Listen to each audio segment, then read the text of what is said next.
6 ತಿಂಗಳು ನಿಮ್ಮನ್ನು ಕೇಂದ್ರಕ್ಕೆ ಕಳಿಸಿದ್ರು, ಸಂಸದರಾಗಿ ನೀವು ಕೆಲಸ ಮಾಡಿದ್ರಿ. ಆನಂತರ ಕಂಟಿನ್ಯೂ ಮಾಡಲಿಕ್ಕೆ ಅವಕಾಶ ಇತ್ತು. ಇವತ್ತು ಕುಮಾರಸ್ವಾಮಿಯವರು ತೆಗೆದುಕೊಂಡಿರುವ ಲೀಡು ನಿಮಗಿಂತ ತುಂಬ ಕಮ್ಮಿ ಇದೆ. 100%. ನಾನು ನಮ್ಮ ಪತ್ರಕರ್ತಿಗೆ ಕೇಳಿದೆ, ನಮ್ಮ ಪತ್ರಕರ್ತರೆಲ್ಲ ಬರೆದು ಬಿಟ್ರು, ಹಿಂದೆಂದೂ ತೆಗೆದುಕೊಂಡಿರೋವಷ್ಟು ಬಹುಮತಗಳನ್ನು ದಾಖಲೆ ಮತಗಳನ್ನು ಕುಮಾರಣ್ಣ ನಾನು ಕುಮಾರಣ್ಣವ್ರ ಬಗ್ಗೆ ಗೌರವದಿಂದ ಮೊದಲೇ ಹೇಳಿದ್ದೀನಿ. ಆದರೆ ಕುಮಾರಣ್ಣವ್ರು ತಗೊಂಡಿದ್ದು ನಾನು 357 ತಗೊಂಡಿದ್ದೆ, ಅವ್ರು 2 ಚಿಲ್ಲರೆ ತಗೊಂಡ್ರು. ಸರ್, ಉಳಿಗಾಲ ಇಲ್ವಾ ಪ್ರಾದೇಶಿಕ ಪಕ್ಷಕ್ಕೆ? ನಮ್ಮ ರಾಜ್ಯದಲ್ಲಿ ಉಳಿಗಾಲ ಇಲ್ವಾ? ನೀವೇ ಯೋಚನೆ ಮಾಡಿ. ಈಗ ಹೋಯ್ತಾ ಅಪ್ ಆಗಬೇಕು, ಡೌನ್ ಆಯ್ತಾ ಅದೇ ಹೊರ್ತಿಗೆ ನಾನು ಹೋಯ್ತಾ ಮೇಕ್ ಹೋಗ್ಬೇಕು. ನನಗೆ ಆಗಿಲ್ಲ, ನಾನು ಕೆಳಗೆ ಇದ್ದೀನಿ, ಸಂತೋಷವಾಗಿದ್ದೀನಿ. ನಾನು ತಿರ್ಗಾ ಭಾಳ ಇಲ್ಲದ್ದು ಎಕ್ಸ್ಪೆಕ್ಟ್ ಮಾಡೋಕ್ಕಾಗಲ್ವೇ? ಅದ್ರ ಹಂಗೆ. ಸರ್, ಒಕ್ಕಲಿಗರಿಗೆ ನನಗೂ ಪೆನ್ನು ಪೇಪರ್ ಕೊಡಿ, ನನಗೂ ಆಡಳಿತದ ಜವಾಬ್ದಾರಿ ಕೊಡಿ, ನಾನು ಕೂಡ ಒಕ್ಕಲಿಗನೇ ಅಂತ ಡಿ.ಕೆ. ಶಿವಕುಮಾರ್ ಅವರು ಪ್ರಚಾರಕ್ಕೆ ಹೋದರು. ಈಗ ಪೆನ್ನು ಪೇಪರ್ ಸಿಕ್ಕಿದೆ, ಏನು ನಿರೀಕ್ಷೆ ಮಾಡ್ತೀರಿ? ನಾನು ಈಗಲೂ ನಿಮ್ಮ ಮೂಲಕ ನಮ್ಮ ಡಿ.ಕೆ. ಶಿವಕುಮಾರ್ ಸಾಹೇಬರಿಗೆ ಹೇಳ್ತೀನಿ, ನಿಮಗೆ ಒಂದು ಅವಕಾಶ ಸಿಕ್ಕಿದೆ. ನಿಮ್ಮ ಅವಕಾಶನ ನಿಮಗೆ ಬಿಡುವಿಲ್ಲದ ಕಾರ್ಯಕ್ರಮ ಇದೆ ಮುಖ್ಯಮಂತ್ರಿಗಳು ಅಂದಮೇಲೆ, ನಾನಿಲ್ಲ ಅನ್ನಲ್ಲ.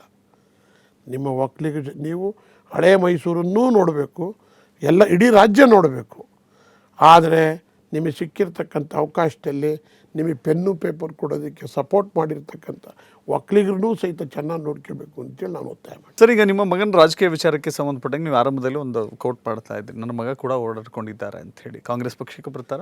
ಅವನೇ ಕಾಂಗ್ರೆಸ್ಸಲ್ಲಿದ್ದಾನೆ. ಓಕೆ. ಅವನೇ ಒಬ್ಬ ಕೊಲೆ ಆರೋಪಿ ಅಂತ ಅನ್ನಿಸಿದ್ರೆ, ಜನಗಳಿಗೆ ಅನ್ನಿಸಿದ್ರೆ, ಅಥವಾ ತಪ್ಪು ಮಾಡಿದ್ದಾರೆ ಅನ್ನುವ ಸಣ್ಣ ಸಂಶಯ ಇದ್ದರೂ ಕೂಡ ಇಂಥ ಜನ ಮತಾದೇಶ ಕೊಡ್ತಾರೆ, ಜನಾದೇಶ ಕೊಟ್ಟರಲ್ಲ, ಅಷ್ಟು ಸುಲಭ ಸಾಧ್ಯ? ನೀವು ನಂಬ್ತಿರೋ 2 ವರ್ಷಗಳ ಕಾಲ ನಾಗಮಂಗಲಕ್ಕೆ ನಾನು ಕಾಲಿಡಂಗಿಲ್ಲ ಅಂತ ಮಾಡಿದರು ರಾಜ್ಯ ಉಚ್ಚ ನ್ಯಾಯಾಲಯ. ಗಡೀಪಾರು ಮಾಡಿದರು. ಆದರೂ ಸಹಿತ ನನ್ನ ಜನ 26,000 ಕೊಟ್ಟಿದ್ದಾರಲ್ಲ, ನಾನು ಆ ಋಣ ತೀರ್ಸೋಕ್ಕೆ ನಾಗಮಂಗಲಕ್ಕೆ. ಮತ್ತು ಯಾವುದೇ ಪಕ್ಷದ ಲೇಬಲ್ ಇಲ್ಲ ಆಗ. ಈಗ ನಾನು ಕಾಂಗ್ರೆಸ್ ಅಲ್ಲ, ಆಗ ಯಾವ ಪಕ್ಷದ ಲೇಬಲ್ ಇಲ್ಲ, ಯಾವ ನಾಯಕರು ಬೆನ್ನಿಗಿಲ್ಲ, ಯಾವ ನಾಯಕರು ಬೆನ್ನಿಗಿಲ್ಲ. 2 ಚುನಾವಣೆಯಲ್ಲಿ ನನ್ನ ವಿರುದ್ಧ ನಿಂತಂಥ ಎಲ್ಲ ಕ್ಯಾಂಡಿಡೇಟ್ಗಳಿಗೂ ಠೇವಣಿ ಹೋಗಿದೆ. ಕೊನೆಯದಾಗಿ, ರಾಜಕಾರಣಕ್ಕೆ ಬರಬೇಕು ಅಂತ ಯುವಕರು ಅಂದ್ಕೊಂಡಿರ್ತಾರೆ, ಕನಸು ಕಂಡಿರ್ತಾರೆ, ಅಂಥವ್ರಿಗೆ ಏನು ಹೇಳಕ್ಕೆ ಬಯಸ್ತೀರಿ? ನನ್ನ ಜೊತೆ 2 ಯುವಕರು ಕೂತಿದ್ರು. ಎಡಗಡೆ ಇದ್ದಿದ್ದ ಯುವಕ, ಹೆಸರು ಹೇಳಲ್ಲ ನಾನು, ಎಡಗಡೆ ಇದ್ದಿದ್ದ ಯುವಕ ಸ್ವಲ್ಪ ಪ್ರಾಬ್ಲಮ್ ಮಾಡಿಕೊಂಡಿದ್ದ ಅವ್ರ ಕಾನ್ಸ್ಟಿಟ್ಯೂನ್ಸಿನಲ್ಲಿ. ನಾನು ಹೇಳಿದೆ, ನೀನು ನೋಡಪ್ಪ, ಕಾಂಟ್ರವರ್ಸಿ ಮಾಡ್ಕೊಂಡ್ರೆ ನೀನು ಗಂಡಾಗೋದು, ನೀನು ಮೆತ್ತಗಿದ್ರು ತುಳ್ದು ಹಾಕ್ಬಿಡ್ತಾರೆ. ಹೋರಾಟದಲ್ಲೇ ಈಚೆ ಬರ್ಬೇಕು, ನೀನು ಧೈರ್ಯವಾಗಿರು, ಒಳ್ಳೇದಾಗಲಿ ನಿನಗೆ ಅಂತ ಹೇಳಿದೆ. ಎಸ್, ಧನ್ಯವಾದಗಳು ಶಿವರಾಮಗೌಡ್ರೆ. ಇಷ್ಟೊತ್ತು ಭಾಗವಹಿಸಿ ತಮ್ಮ ಜೀವನಗಾಥೆಯನ್ನು, ಸಂತೋಷವನ್ನು, ಸವಾಲುಗಳನ್ನು, ಇಡೀ ತಮ್ಮ ಜೀವನವನ್ನು ಹಂಚಿಕೊಂಡಿದ್ದೀರಿ. ಧನ್ಯವಾದಗಳು. Thank you.